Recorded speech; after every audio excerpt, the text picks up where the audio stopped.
You're listening to the Paranormal Peeps on the Darkcast Network. Come to the dark side of indie podcasts with the Darkcast Network. We have cookies. Between the realm of the dead and the journeys of the living, join Josh, Jamie, and Elisa as they delve into the vast world of the paranormal and breathe life back into the history of the departed. Hey, everybody. Welcome back to the Paranormal Peeps podcast. I am one of your hosts, Josh, and unfortunately, Jamie and Elisa aren't here to record with us today, but we do have a special guest all the way from North Wales. We have Paul from the Beyond the Paradigm podcast. Say hi, Paul. Hello. Thanks for having me. Oh, you're welcome. You are welcome. And we're going to talk about probably something that most people have never heard of before. We're going to talk about the Watchers. Paul, what are the Watchers? It's a very good question. There's a lot of people asking that at the moment. The word actual watcher in terms of the Bible is only mentioned 3 times, but one word that is obviously common that people hear is angel, and a watcher would be an angel. However, an angel isn't designating what that actual being is. Angel simply means messenger. So the watcher is a type of what we would commonly know as an angel. So it can also be interpreted guardian. Okay. But it's a spirit. It's a spiritual being. So it's not us. They're not human, but they're a spiritual being. Right. They've never had a human body. They've never lived as a human on Earth. No, that's correct. Although, I mean, in the Bible, there is a lot of talk. You can go back to the book of Genesis where God himself comes down. Well, it talks about 3 men that visit Abraham, and 2 of them go into the cities of Sodom and Gomorrah. And it actually refers to them as men, but they would have been angels or what we could call watchers. But Okay. They actually ate and drank with Abraham. So they physically, his nephew Lot, who they went to retrieve from Sodom, they physically laid hold upon him. So at that point, they had sort of a physical body. Right. Yeah. So what is the main purpose of the Watchers? Why are they here? What is their purpose? So the Watchers, you'd have what would be termed as good or bad Watchers. So like good or bad angels, evil, fallen angels. In terms of the Bible, the actual, like I said, in the book of Daniel, it's only referred to 3 times. Now, I'll just read the 3 verses. Then you can sort of get a grasp of what they're sort of doing in this part of the Bible. Okay. So this is Daniel, and he's talking about a vision that he had, and it's related to King Nebuchadnezzar, and it's like a prophecy against him, what's going to happen to him. But so he says this. He said, "I saw in the visions of my head upon my bed, and behold, a watcher." Now that word there, watcher, it's actually emphasized, so it's an important word. So it says a watcher and a holy one came down from heaven. So they've actually come down from what is termed heaven. So they've come down from the other realm. And then it moves on again. Like I said, it's only 3 verses that the actual term watchers used. Mm-hmm. And then it says, "This matter by decree of the watchers and demand by the word of the holy ones, to the intent that the living may know that the Most High rules in the kingdom of men and gives it to whomsoever we will, and sets up over them the basest of men." But interestingly, it talks about by decree of the watchers. So God will use, like he uses people, he will use his angels or watchers. So they've been used to actually decree a certain thing, although ultimately the decree came from God. He is delegated down to them. And then it goes on to say in verse 23, "And whereas the king saw a watcher and a holy one," and again it says coming down from heaven, but then the watcher speaks. It says, "Hew down the tree and destroy it, yet leave the stump of the roots thereof in the earth, even with a band of iron and brass in the tender grass of the field, and let it be wet with the dew of heaven, and let its portion be with the beast of the field till 7 times pass over." Now that is the watchers giving a prophecy regarding Nebuchadnezzar and what's going to happen to him. So basically what happens, the kingdom's taken from him and he ends up going out and becoming sort of a madman and dwelling in the fields and everything. That's the prophecy by the watcher. So in this particular passage, obviously they're being used to give a message. Right. But they have various functions. Okay. So the question I have is, if it's only mentioned 3 times in the Bible in that avenue, how do we know that they're used for various purposes? Is there anything like? Well, yeah, because like I said before, the term watcher itself, you can use the word angel. You can, and like I said, angel is just messenger, but it doesn't designate what they are. The Bible actually only talks about sort of 2 what you could call types. So you'd have a cherubim Yep. and a seraphim. So you've got those 2. But then it also talks about principalities, powers, and dominions. But that doesn't tell you what they are. That donates rank. So, for example, in terms of a principality, so where I used to live in England, that's a kingdom. We had a king over us. Right. It's a kingdom. Where I live now in Wales is a principality because an English prince rules over Wales, so Wales is a principality. So there will be watchers or angels, whatever you want to call them, who have been given a rank, and some of them might rule over nations. Okay, that makes sense. It's just kind of like a hierarchy of rank in that avenue, however that plays out. Yeah, because they will have, they're like, I've heard it termed as them being like an elder race. Elder because they were here before us. Right. And race because they're not us, they're not humans. And they have ranks. They have an army. It talks about the armies of heaven, and they have generals like the only 2 angels or watchers, whatever you want to call them, that are mentioned in the Bible are Michael and Gabriel. And they would be sort of like leaders, if you will. Right. More names are given in the book of Enoch regarding some of these watchers, like Sam Yeazer, he was the leader. But interestingly, like Satan would have been a watcher, but Satan isn't his actual name. Satan simply means adversary or false accuser. So again, donating sort of what he does. Right. Not necessarily the name, but more so a description of what it is. Yeah, because in terms of him, we actually don't believe he has a name. Of some people will say, well, he's called Lucifer. Well, Lucifer's not a name either. That just simply means light bringer or light bearer. It's not an actual name. Oh. But he would have been what you could call a watcher, but obviously a fallen one. Right, exactly. Which you mentioned the book of Enoch, and that's the book what actually talks about both good and bad or good and evil watchers. Yeah. So the first book of Enoch, the first sort of, I think it's chapters 6 to 11, details like the rebellion of the watchers, which is related to Genesis chapter 6, which talks about how the sons of God saw the daughters of men. See, that's another designation, what you can call them, sons of God. Benai Elohim. So Elohim is God, like the triune God. But it can also mean, depending on its context, Elohim can also mean gods. But with it, in the Bible, it would be wrote with a small g. So they can be termed as sons of God, these watchers. But Enoch goes into a bit of detail regarding their rebellion, and it's related, like I said, to Genesis chapter 6, where it says that they saw the daughters of men. And as it's believed, because it says that they came in unto them, which we believe they had sexual relations with them, and then giants were born to the females. So they were hybrids of angels, fallen angels, and human women.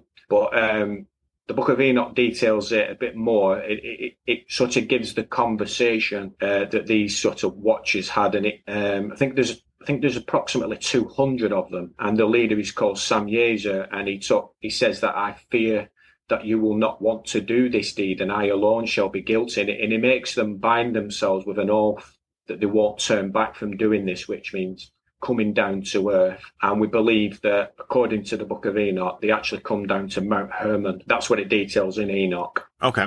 And then it goes on. Obviously, it talks about them obviously having relations with women, and great giants were born to them, or Nephilim. Right. Which is the angel-human hybrid. Yeah. Which is an interesting concept. One, it's talked about in the popular TV show Supernatural. But if you're looking at other ancient texts like Greek and Roman, they would consider that to be along the lines of a demigod, because the gods would then come down and have relations with humans. So I wonder if there's any relation between those two sets of stories. Well, yeah. I mean, so your stories, your Greek mythology and your Roman mythology regarding they're gods like Zeus and Poseidon or whatever, they do have origin. They haven't just been made up simply from nothing, but they have a basis. Now, the basis would be these fallen watchers who came to Earth because they gave secret knowledge to men. I mean, the Book of Enoch details what some of them, for example, it talks about Azazel. He taught men to make swords and weapons and things like that. And some years had taught spells and the cutting of roots. Berechiel taught signs of the lightning flashes. Kokobel taught the stars of the signs. So they come to Earth with it, and there's this exchange with the humans. So these these gods, if you will, of these ancient civilizations, these are the fallen ones that are mentioned in the Bible. So they do have a basis. It's not just somebody who's thought them up from nothing. Right. Because these beings, they came to Earth. Right. They came to Earth, and because of their relations with man, I mean, obviously, if you have a spiritual creature like that, we can call it godlike in the powers, right? Like they have... Yeah, well, they're superhuman. Right, exactly. They're superhuman. They have way more power than a normal human does.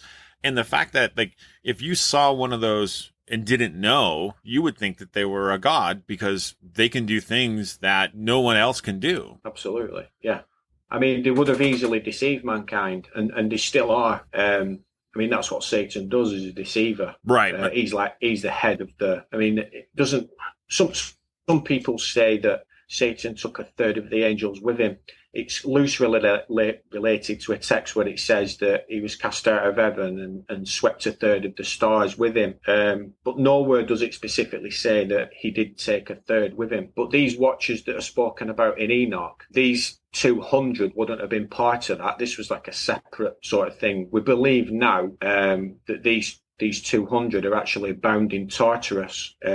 Peter talks about it, and Jude talks about the angels that kept not their first estate. Now, in the King James Version, which I read, it does say, Peter says that they're bound in hell. But when you look at the original word, it's actually the only time it's used, and it's actually Tartarus, which is like the underworld.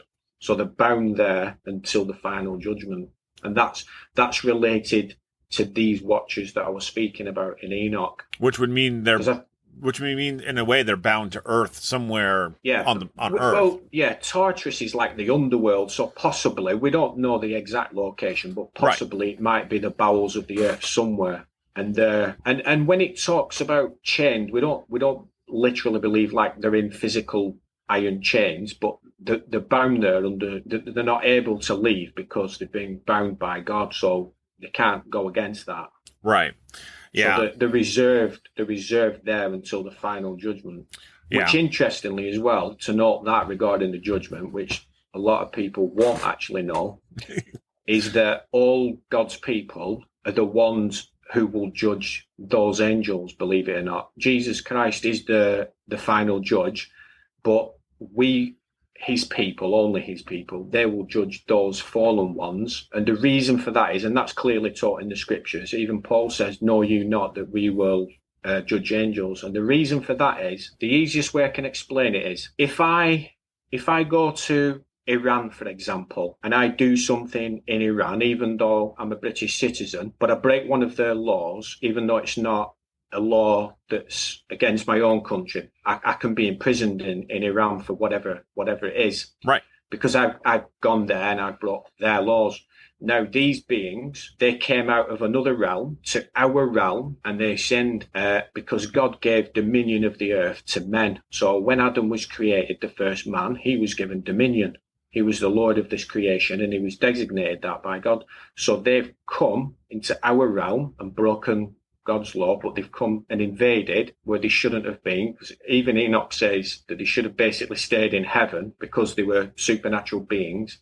They don't need to have children. So that's the reason that they're bound. They're actually bound for all God's people to judge them. Okay, that makes sense. It's the ultimate trial by jury in the sense. Yeah. Yeah, that's interesting. I don't remember hearing any about or just correlating all of that together. Because the Apostle Paul talks about it. He says, know ye not that we will judge angels. And obviously you've got to, so if you just take that isolated, you might think, wonder what that means. But when you relate it to the other scriptures regarding the angels that kept not their first estate and that they're bound in Tartarus, and then you can look at some of the apocryphal books, it then becomes clear that these are the ones that we're speaking of. Yeah. Because they came here. Now, you mentioned the apocryphal books.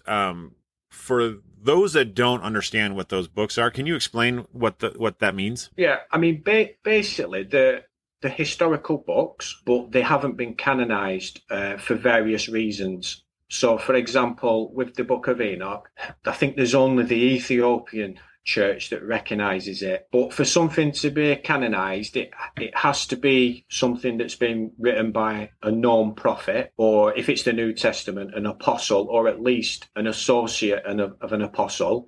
And it has to be something that's been used, as in, like, for example, some of the books of the Old Testament, Jesus quoted from them. He quoted from some of the books. So we know that they have authority and they're linked. Whereas the Book of Enoch, there's certain things in there that just are clearly fantastical and not factual. Mm-hmm. And I think later on, as you go into books 2 and 3, it gets even more fantastical. But there is historical books like the Maccabees. They are historical, right? And some of them are worthy of reading as history books, but they're not what we would consider the word of God. They're not God-breathed. They're not inspired. So they might contain some errors, but I wouldn't discount them. Like you would get some Christians that just say, "Oh, I won't read the Book of Enoch." Well, that's fine, okay. But that'd be like saying, "Well, I'm not going to read any of the books on my shelf because a man wrote them." Do you know what I mean? You'd not read a book again, would you? Right, exactly. So they're basically historical books that are not canonized because the canon of Scripture is 66. Well, it's books or letters, but 66. Right. And that's finalized. Right. Yeah. It was a methodology that the early churches used when constructing a single set of text. Yeah. The canon of Scripture is a list of authoritative books. It's not an authoritative list of books. There's a difference. It's a list of authoritative books. Right. So they already knew there was authority there, and these are the ones. But like I said, there is some use in the apocryphal books. But for example, I'll give you an example of what I mean by fantastical. So it talks in the Book of Enoch regarding the size of these giants, and it measures them in what's called ells. It's obviously a measurement that's unfamiliar to most people, and I didn't know what they were until I looked at it. But in sort of modern measurements, like feet or whatever, the measurements they give is anything from, I think it's something like 950 feet to some. I've done an actual episode on it, but it's something like 950 feet to something like 2,000 feet high. That's just simply not. It's just beyond. I can't accept that. I mean, the Holy Bible talks about 2 particular giants. One, Goliath, who we believe was approximately 9'6". Obviously, a lot more believable. And then the Og, the king of Bashan, Og, it talks about his bed, believe it or not, in the Bible, and his bed was approximately 14 feet long.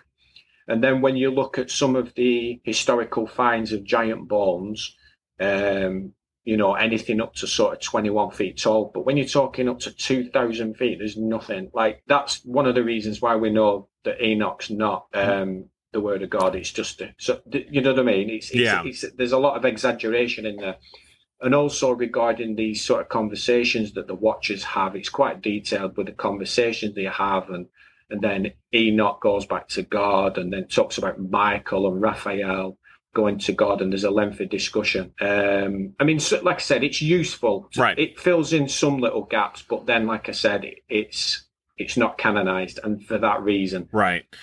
Yeah, 2,000 feet would be essentially a walking mountain. I mean, they wouldn't. Well, if you think about it, they'd be so heavy they'd just sink into the ground. Yeah, that's what I mean about why we know that. I mean, just that one instance, you can discount it as being the word of God. Yeah. Whereas if you talk about Goliath, who's 9'6", I mean, that's more realistic. Right. Exactly. And some people, because I mean, I think some people believe he was smaller than that. Like he was shorter. Yeah.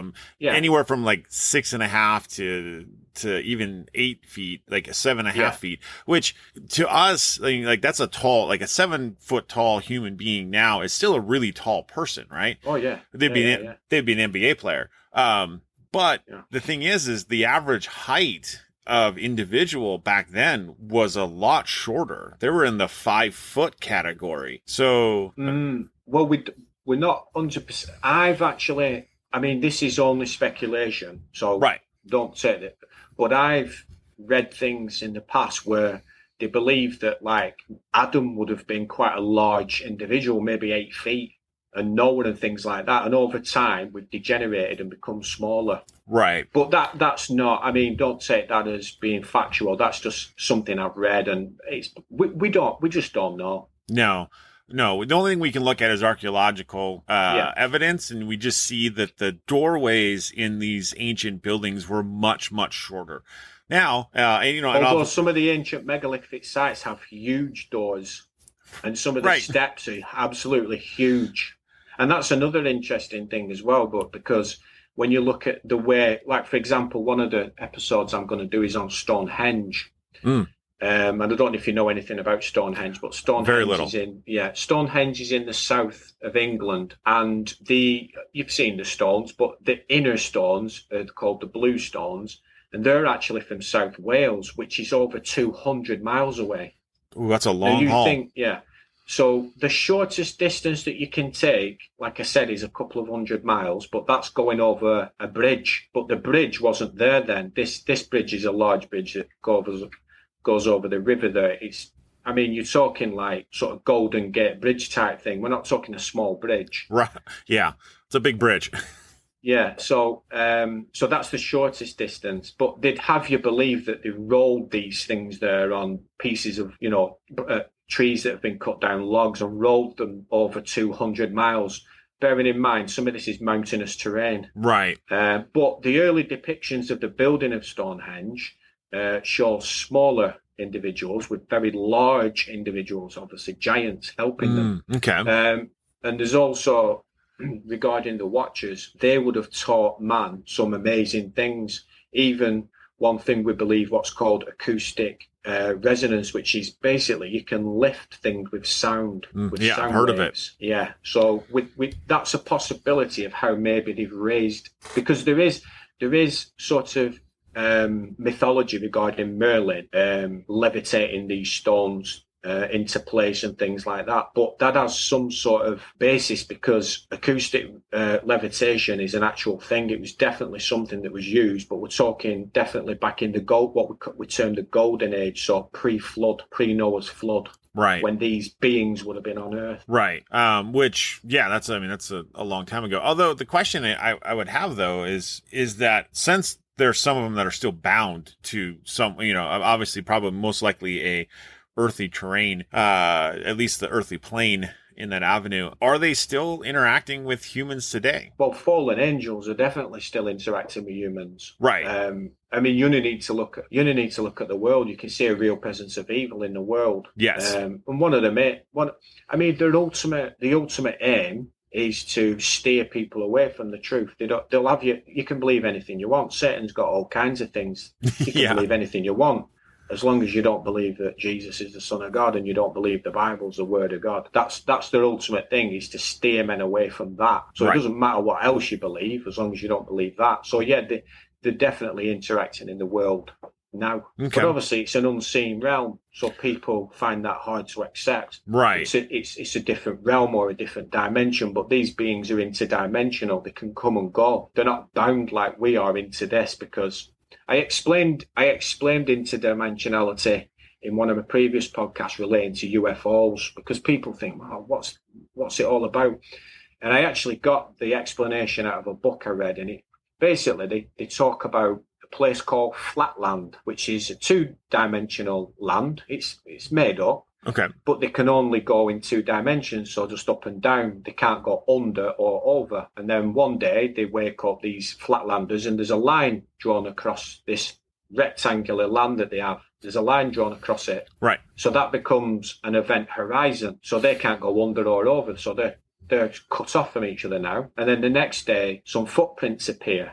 So these flatlanders decide, we'll draw a circle around these footprints. But then when they get up the day after, the footprints have gone. So they can't work it out, because to them, that's an event horizon. But to these beings that are coming in and out, that's nothing. They can do that. And that's what these these watchers do. When they came to Mount Hermon, they would have entered through like a portal, just like these beings will today, these fallen angels, these fallen watchers, or whatever you want to call them. They'll be coming in and out through portals. Right. They got to get, I mean, if you're talking about interdimensional, they got to, I mean, portal is essentially the doorway between dimensions. And in the realm of the paranormal, people consider portals as ways for spirits to travel back and forth, usually as a way of movement and like fast movement. Yeah. So I mean, in terms of like a portal, the easiest one to think of is like the wardrobe in Narnia. That's like a portal. Exactly. They're going in and out of a different realm. So they go into Narnia, but no time at all has passed on Earth. So that's the easiest sort of example. I know it's a fictional one, but that's basically essentially what it is. Right. So these beings, interestingly, Mount Hermon were these watchers, which it doesn't say in the Bible that they come down to Mount Hermon. It's the Book of Enoch that says this. But interestingly, Jesus was actually transfigured on a mount, and the description given in the Bible, we believe it to be Mount Hermon. And when he was transfigured, Elijah and Moses came and obviously spoke with him on the mountain, and it just says that they appeared.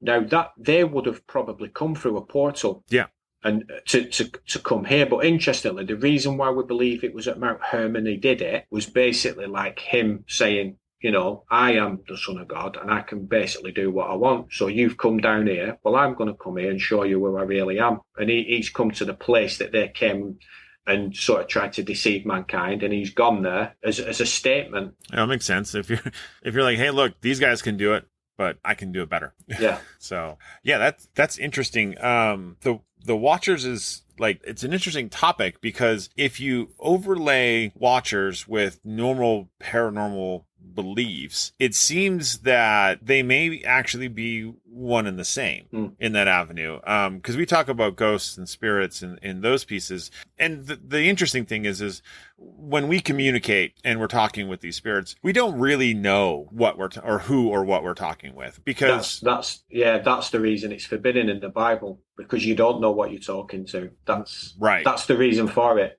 I mean, people always think, oh, you know, you can't do this, you can't do that, but there is always like a reason. But you've just hit the nail on the head when you said we don't know what we're talking to. Exactly. We believe we think we know what we're talking to, right?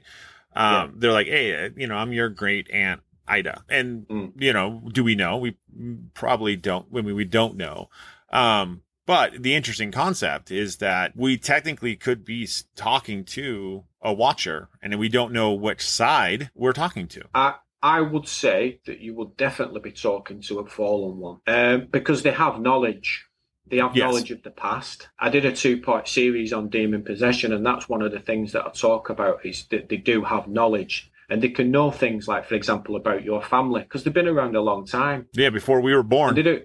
Before we were born, you know, they've been doing this a long, long time, and they're much smarter than we are. But interestingly, when you talk about ghosts and things like that, one of the most interesting passages as a Christian that's quite challenging is regarding when King Saul goes to the witch of Endor. So God stops speaking to Saul, and he goes to the witch. Now, he was actually ordered to put them all to death, which clearly he didn't, because he then turns up and goes to speak to this witch. But what it does say is, and some Christians sort of say, well, no, it doesn't really mean that, but it actually says he wants to speak to Samuel. Now, Samuel was a prophet, and he died. But it actually says that she brings him up, and it says it's Samuel. It says it's actually him. Right. So, and I've also I've got a series of books by a Puritan writer called John Flavel. And interesting, one of his books, I think the 3rd volume I was reading, he mentions regarding ghosts, and he believes that it's an exceptional thing that God allows for whatever reason. It's not a common thing. So this thing was Samuel. It doesn't say it looked like him. It actually says it was him. Right. But this witch was terrified by it, so she mustn't have thought that this was going to happen. Like, it's probably the first time it's ever successfully happened for her or whatever, because she was terrified. But it does, because it actually, Samuel speaks to Saul and says, why have you disquieted me? Yeah. And then he tells him some things, what's going to happen to him and stuff like that. But that's quite a challenging one for many Christians. And I've said, look, it does say it was Samuel. It was him. Yeah. So it's an exceptional circumstance. Yeah, it's not the mention of ghosts in the Bible is very small. There's not a ton of mention in there. There was also a New Testament. There's a New Testament passage where I think it was Paul. I can't remember. So Jesus appeared to the apostles after his resurrection, and he said, "You scared me. I thought you were a ghost." Phantom. Yeah. They thought he was a phantom when he was walking on water as well. So that shows you they had a belief in them that there was certain things. Exactly. Like that. Yeah. But because he said, touch me, like basically handle me. I've got flesh and blood. Like that's what, well, not, he doesn't say blood because he shed his blood, but he says, I have flesh. Right. And like you say, it could be called ghost or phantom. Yeah. So it's an interesting knowledge that there was the belief in the belief of ghosts or phantoms for a lot. I mean, obviously since humanity, because it's mentioned also don't talk to. It was mentioned in the Old Testament about not talking to spirits and using divination. Yeah. And so it's there. The concept is there. And well, the reason that they tell you not to do it is because it was actually happening. Yes. God doesn't tell you not to do something that wasn't taking place or couldn't happen. Yeah. I mean, I've had conversations with one of my friends at church, and he mentioned the church I go to is about 10 miles from where I live. And he was telling me the other week regarding a child's park nearby where the swings are known to swing themselves. And it's like a common sort of known thing in the area that these swings, not when it's windy, we're talking like on a still day. Right. And children like you hear them talk and apparently go, oh, let's go to that park that the swings swing themselves. So there's obviously, it's not, I think that you find that some Christians are like, no, it's like this, it's black, it's white. But actually, it's not. Right. There is exceptions, like I mentioned that about Samuel or whatever. Yeah. Well, and I think that's what makes things so challenging. It's not that we don't understand what happens. Like there's this concept that we understand about death and what happens after we die in those avenues, but we also don't know the process of death, which is a very interesting concept because everything's very vague in those concepts. Like if you're looking biblically, right, it talks about heaven, it talks about judgment, but it doesn't. Well, there's an intermediate state, and Jesus lifts the veil on the afterlife when he talks about the rich man and Lazarus. So there's a final state, which is after the judgment, and then there's an intermediate state, so what we go into after we die now. And he talks about a rich man and a guy called Lazarus, not Lazarus who he raised from the dead, another one. Right. And he says that when basically they both died, it said that Lazarus was carried into what we call Abraham's bosom by the angels. Abraham's bosom is just another term for like paradise. And then the rich man lifted up he lifted up his eyes in hell. Now, interestingly, in that discourse where Jesus is talking about this, he says that the rich man can see Lazarus and Abraham afar off. Yes. And he actually speaks to Abraham and wants Lazarus to come and dip his finger in the water because he's tormented. But Abraham says to him that there's a chasm fixed between us, and like basically we can't come there and you can't come here. So that's like the intermediate state, because when you go to Revelation, it talks about the final state where the new heaven comes down to earth. So we'll actually dwell on a new earth. And then it actually says that hell and the devil and all this will be cast into the lake of fire. So that's the final state for the ones who are going to be punished. So in terms of what we believe then is that people who are Christ people, when they die, they're taken to paradise, because the thief on the cross, one of them who said to Jesus, remember me in your kingdom, Jesus said to him, today I tell you, you will be with me in paradise. Yes. Yeah. So that's what we would understand the intermediate state. So you have paradise, and then you have the state of the dead for the ones who are going to be punished. They're sort of like, I look at it as like they're on remand. So when you go to prison before your sentencing, you're still in prison, but you're awaiting sentencing. That's like what that is. Yeah. It's interesting because there's also depending on your belief structure, there's also the concept of purgatory, which that's a Roman Catholic teaching. Right. And interestingly, regarding purgatory, believe it or not, if you pay them money, they can get your relatives out of purgatory. So, I believe. Yes, you have to first realize that they're there and then pay them money to get them out. Yeah. No, there's always these concepts, right? And it's always this, and that's the point. The point of it is we don't know.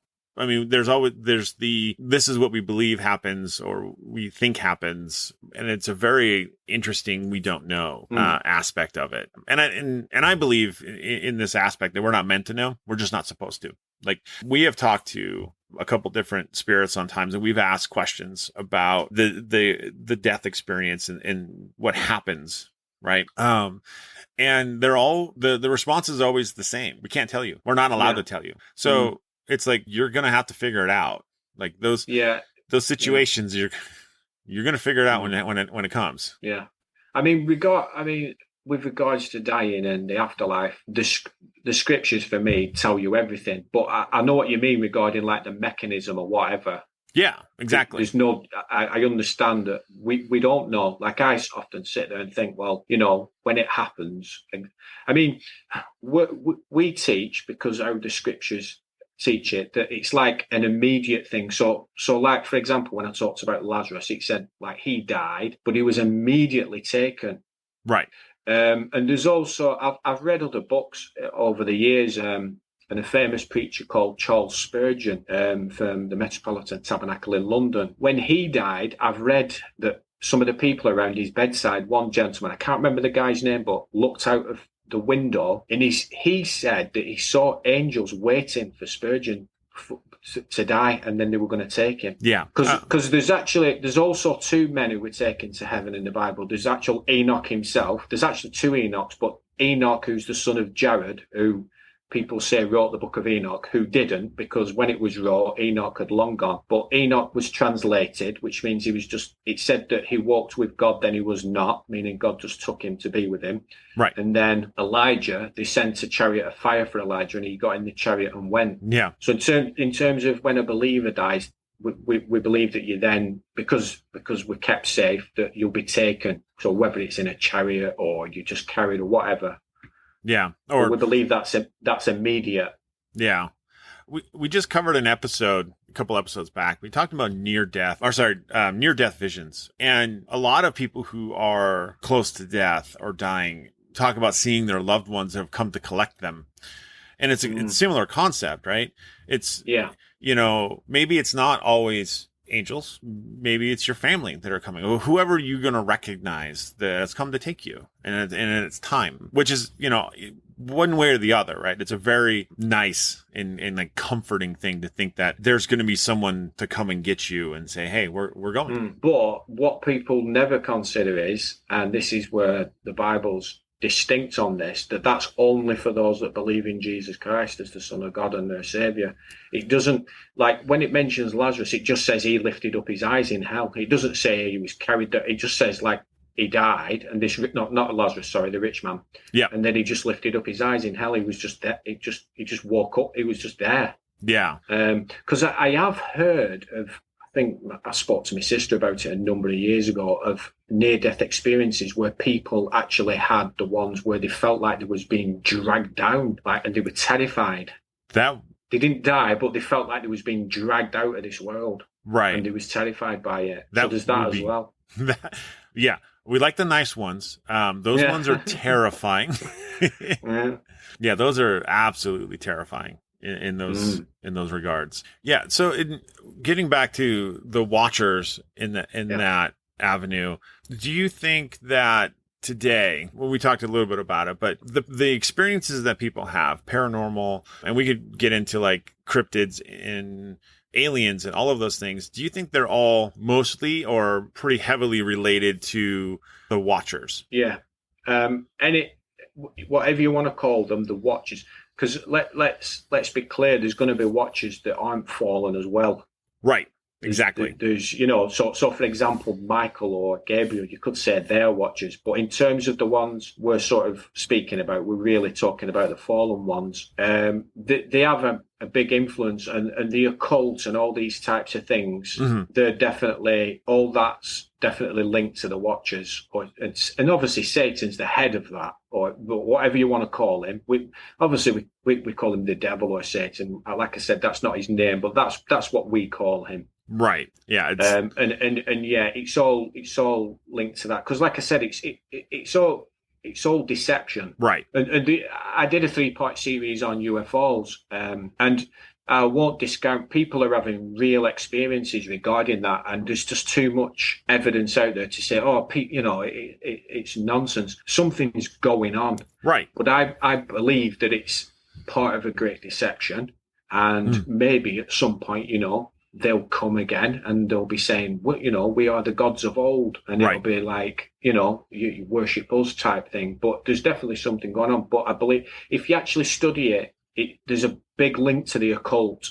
And a lot of people who's had experiences regarding UFO have had some involvement with the occult. That's interesting. I never looked at that correlation before. But it's the same in that same concept, same thing with the paranormal as well, where people have had so many experiences, or so many documented cases and experiences that people have had with the paranormal, that you can't say that nothing is happening. Like, there's something going on in that avenue. Said there's just too much evidence, or too many people recounting things that have happened to just discount it. Exactly. It's got some basis. And like I said, it's all linked to the watchers, the fallen ones, whatever you want to call them. Yeah. It's to draw men away from the truth. And that makes sense. In that avenue, there's a lot of the occult that ends up happening with the paranormal. It's not inclusive, right? It's not everybody who's involved in the paranormal is involved in the occult in that avenue, but it is very heavily. You just look in the community and you see it. It's very heavily there. There's an interesting correlation I didn't realize until we started talking about. I used to drive a lot for a living. I would drive like 60,000 miles a year. I was behind the wheel a lot, and I listened to a lot of talk radio because it's easy to listen to when you're traveling hundreds of miles across states. And I came across this one program, and they were talking about ghosts. And the interesting thing is there was a priest on that was talking about ghosts. And he's like, I don't believe in ghosts. He's like, I don't believe that they exist. He's like, however, what I do believe is that there's angels and demons, and that they're the ones that you're communicating with. And that's the very real possibility in all of it. And that brings it right back to the watchers in that avenue, is that if those are the ones that we are talking with and communicating with, it makes sense. And that they are both good and evil, and you will come across them. And that, obviously there's ultimate goals involved in that side. If you're looking at it from the good and evil side of things, one is trying to bring you closer to God, and one is trying to push you away. What I would say regarding the watchers, the good ones, nothing they say ever would contradict the Bible ever. Right. Or else you'd know then that they weren't. But if any, because it actually talks about in the Bible, it says that if anybody or even an angel from heaven preaches any other gospel than this, let him be anathema, which means let him be cursed. Right. But yeah, I mean, you mentioned demons as well. Interestingly, demons, historically, we believe that a demon would just be like a fallen angel. Yes. But there is a school of thought that believes that an actual demon is specifically the disembodied spirit of a Nephilim. And the Nephilim is obviously the offspring of the Watchers and a human, which is a hybrid. We believe that there's a school of thought that says that a demon's actually that it's, and they seek to be embodied. That's why they possess people, because they're a disembodied spirit of a Nephilim. I have not heard of that before. Yeah. It's worth looking into. Yeah, no kidding. Yeah, that is crazy. Okay, so we are almost out of time. Where can they find you, Paul? Where can people find you? Okay, well, my podcast, Beyond the Paradigm, is basically on anywhere you can get your podcasts, on Apple, Spotify, wherever, really. I've started the podcast in May. I talk about all kinds of things. Like I said, I've mentioned before, UFOs. I am going to do something on ghosts. But I look at conspiracy theories as well. I've just done one on what's called the Mandela effect. That's a very interesting topic to look into. So yeah, they can get me there. I'm on Instagram at Paradigm1979 or on Twitter at Paradigm_79. Okay, cool. Yeah, guys, I highly recommend checking them out.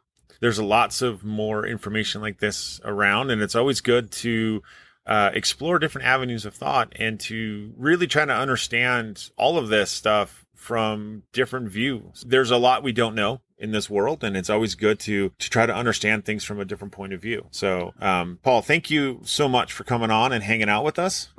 Thanks for having me. It's been a pleasure. Yeah, it's been great. I love it. We'll probably have to try to get you on again and talk some more stuff. I know giants is another one that a lot of people like to talk about.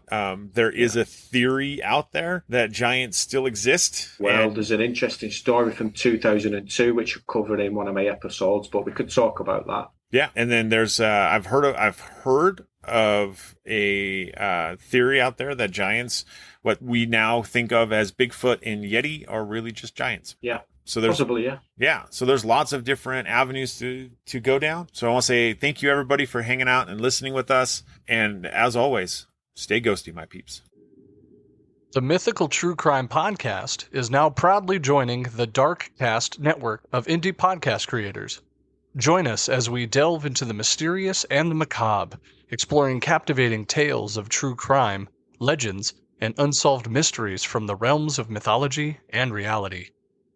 Uncover the dark, true tales of modern legends with our spoken narratives and the blend of history, crime, and the supernatural.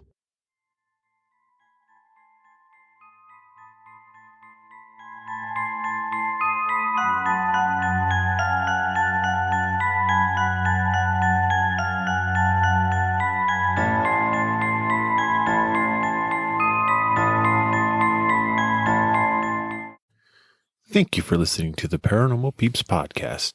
You can find us on social media at Twitter at CPR Paranormal, on Facebook at Paranormal Peeps Podcast and Cold Spot Paranormal Research. And you can find us on Instagram at coldspot_paranormal_research.